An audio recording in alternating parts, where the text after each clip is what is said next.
Olá. Continuando a falar sobre a imagem, hoje socorro-me de um dos grandes nomes da cultura contemporânea, de um filósofo português, daquele que considero ser um dos grandes pensadores da atualidade, José Bragança de Miranda. Faço a partir das páginas iniciais do livro Corpo e Imagem. Sobretudo das páginas iniciais, porque a riqueza do texto, as referências que aí se apresentam, bem como a poética do gesto que as criou, exige que nos detenhamos aí demoradamente. Assim, interessa realçar o conceito de imagem e, a partir dele, e com ele, o estatuto ontológico que vai das imagens iniciais, e permito-me dizer aqui originárias, à sua fragmentação, o que recoloca em debate a integridade, enquanto condição de afirmação metafísica ou metafusis, o que recoloca em debate a integridade do corpo matéria e da própria subjetividade. Na verdade, Bragança de Miranda está também ele a recriar uma espécie de mito à semelhança dos românticos. Um mito sobre a espessura da imagem, sobre a densidade da matéria, que afinal se poderia reverter nas palavras daqueles outros, Marx e Engels, quando referiam tudo o que era sólido e estável dissolve-se no ar. A título de curiosidade, é também daqui que nasce o livro de Marshall Berman sobre o que significa ser moderno e conservador a partir da crítica ao modernismo.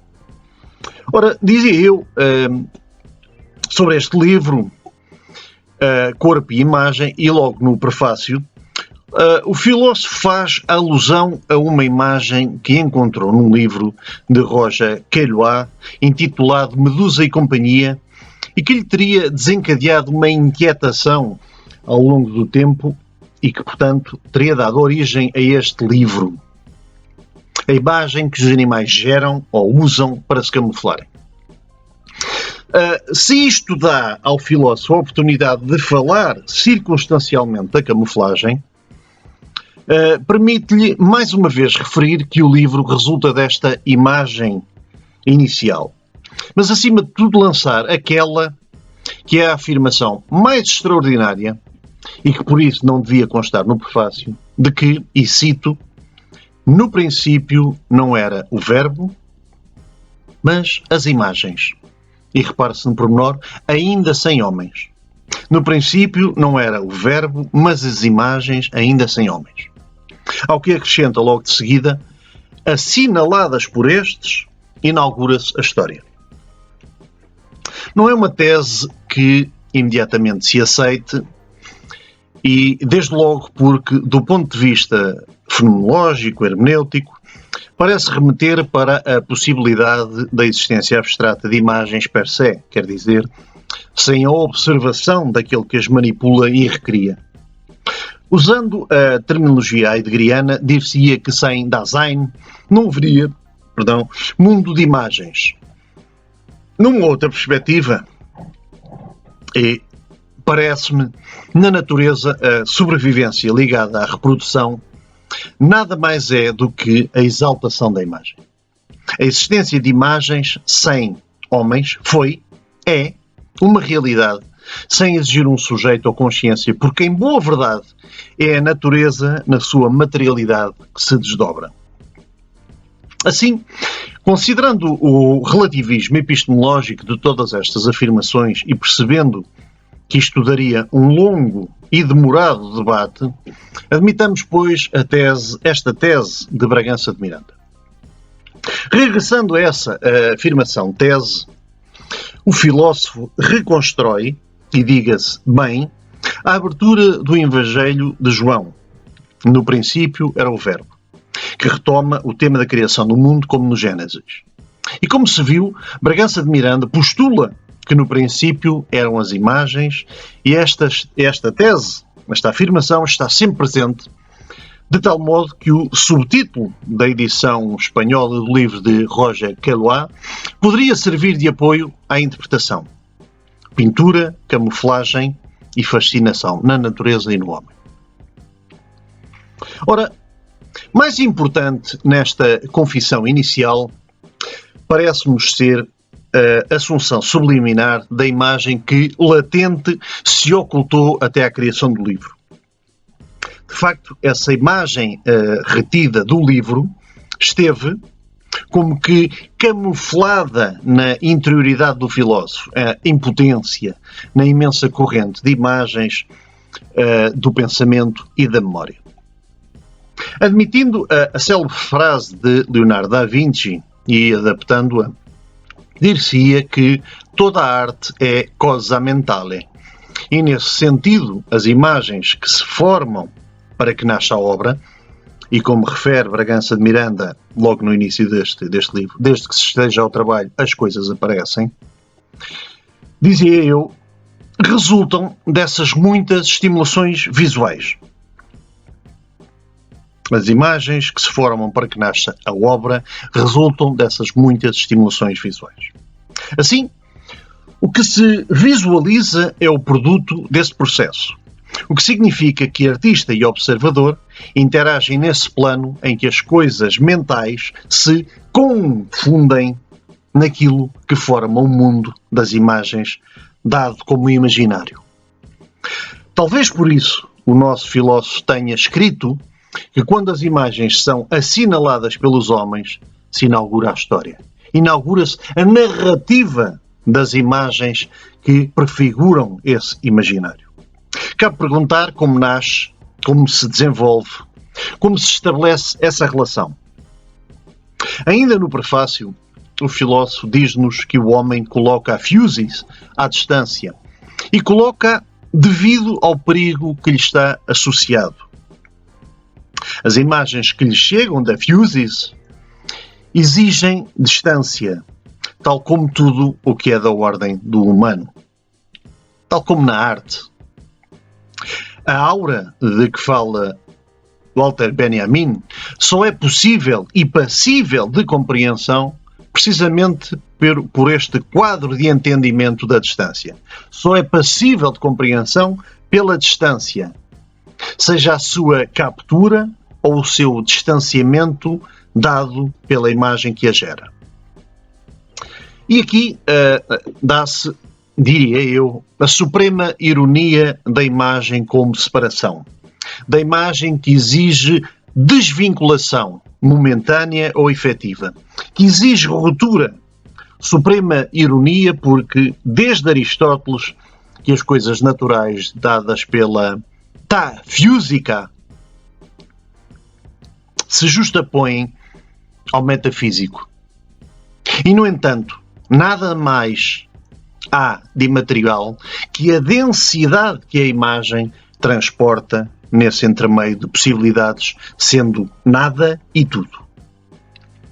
Diz Bragança de Miranda, e cito, elas são o rebrilhar do aspecto do mundo em múltiplas facetas, interpondo-se entre nós e a physis, entre nós e a história, as imagens constituem uma espécie de filtro invisível que transmuta o real. E no parágrafo seguinte acrescenta, a propósito de Fernando Pessoa, que teria procurado resguardar essa potencialidade da imagem, que, e cito, a imagem é nada do ponto de vista das coisas, da matéria, mas é tudo porque é ele que constitui o plano onde a existência decorre. Quando o homem nomeia, quando pelo logos dá consistência às imagens, faz aparecer a coisa nomeada, aproxima e afasta, faz mundo. E por isso a imagem é medusiana. Pode petrificar o olhar, pode camuflar e ao mesmo tempo afastar o mal que afinal potencia. E adverte-nos o filósofo que talvez a crise moderna das imagens, e com ela também a crise das palavras, dos discursos, das narrativas, dos valores, decorra da desfiguração deste plano de existência das imagens. Como se as imagens se tivessem tornado em matéria ou dissolvido nela. Palavras do filósofo. No fundo, É como se a potencialidade epifânica se reservasse o direito de camuflagem perante a ditadura imagética do supérfluo, na sua instantaneidade e superabundância que vive no limiar do êxtase e do pânico. E por tudo isto, é na arte que a imagem atinge ainda a sua disponibilidade potencial, que ganha densidade própria, não apenas porque, como diz Bragança de Miranda, a arte é uma forma de intervenção, mas porque ela reenvia para esse metafísico que abre as portas de uma hermenêutica ontológica do real. Nesse sentido, o diálogo intensifica-se e problematiza-se quando a imagem se transmuta em matéria encorpada para espelhar a realidade, para desabar numa insuficiente e instável materialidade da forma. Como refere o nosso filósofo, e cito, o problema moderno está na falta de uma imagem comum, compartilhada por todos.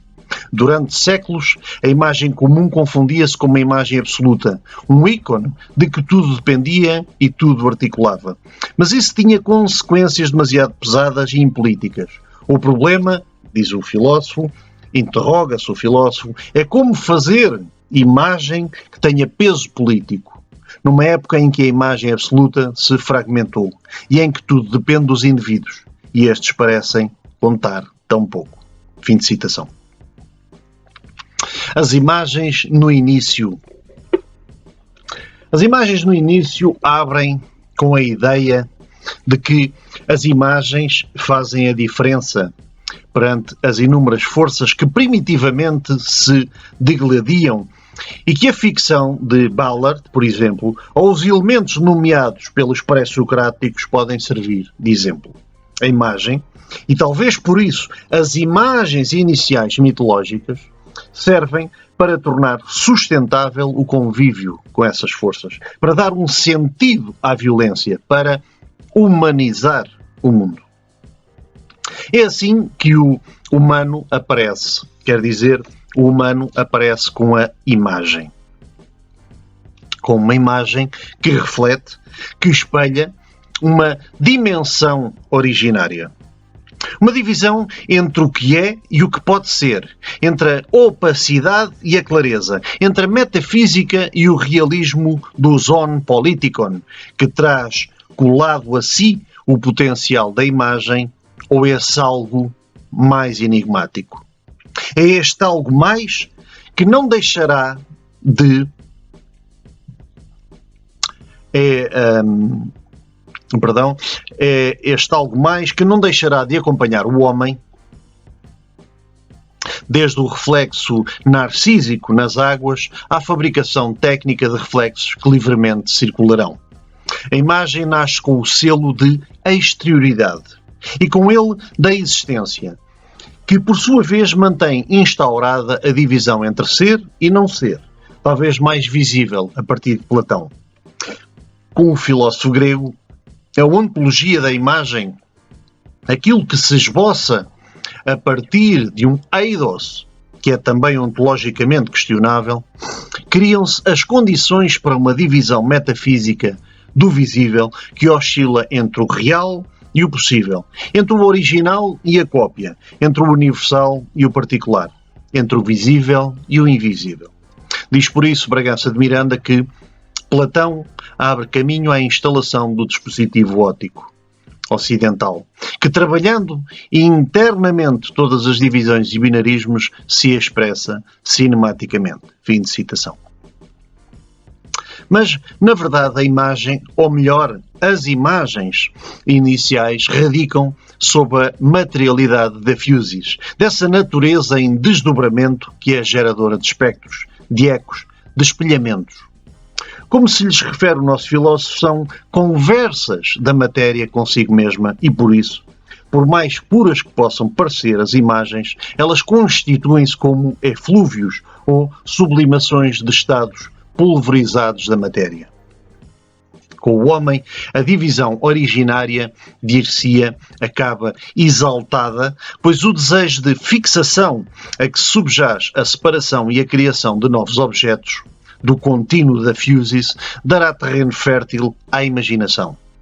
O invisível, o impossível, o inventável abre-se com novas imagens que formam a totalidade da realidade, tentando assim inverter a divisão originária. Deuses, demónios, fantasmas, mitos e outras tantas imagens tomadas absolutas tentam controlar, ordenar e classificar o mundo metafísico proporcionado pela Dunamis. Um movimento, diz Bragança de Miranda, e cito, o da Fusis, que faz com que o permanecer ou desaparecer seja algo intensamente dramatizável. A mudança dos dias e das noites é sinal disso, mas também a finitude, o envelhecimento, a morte. Neste quadro, entende-se que na metafísica ocidental o problema não seja o movimento, mas a paragem. Fim de citação. Ora, estando as imagens, elas mesmas sujeitas a esse contínuo do real, isto é, constituindo-se elas próprias como fragmentos desse real, acabam por descontrolar os nossos sistemas de enquadramento. E só a necessidade de um controlo pode refrear esse movimento. Tal acontecia com imagens absolutas.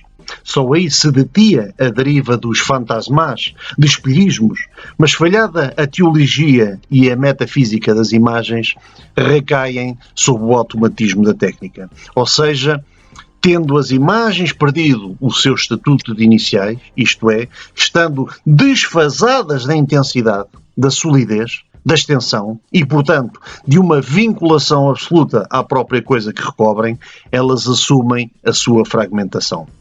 Pergunta então Bragança de Miranda como conviver com tal fraturação. E responde: tudo se deve iniciar uma e outra vez, apesar desta fragmentação. Tudo são fragmentos do real. Tudo é uma grande deriva de imagens que se alinham num horizonte, o horizonte da possibilidade. A poesia que se alinhava na imagem inicial, também ela se desmultiplica, se desfaz, se transmuta para gerar uma outra imagem. O nosso filósofo sábio, e assumindo um tom, eu diria, heideggeriano, segundo o ditado de Hölderlin, de onde está o perigo está também o que salva, refere a poesia está por todo o lado, onde menos se pode reconhecê-la. É ela que salva todos os possuídos pela falta de imagens ou os embriagados pelo excesso delas. A poesia é, assim, política, porque afeta o comum, cria as formas do comum. É nestas que o humano tem lugar. Fim de citação. Esta poesia de que fala é o gesto que está contido e que ilumina a própria imagem, descobrindo aí o que a fragmenta e o que a pode negar, porque é nesse gesto poético que se desvela o que vai da imagem inicial à imagem final, para provir o lugar do humano. Porque não temos mais alternativa, como diz o nosso filósofo Bragança de Miranda, porque não temos mais alternativa do que viver poeticamente ou viver mal.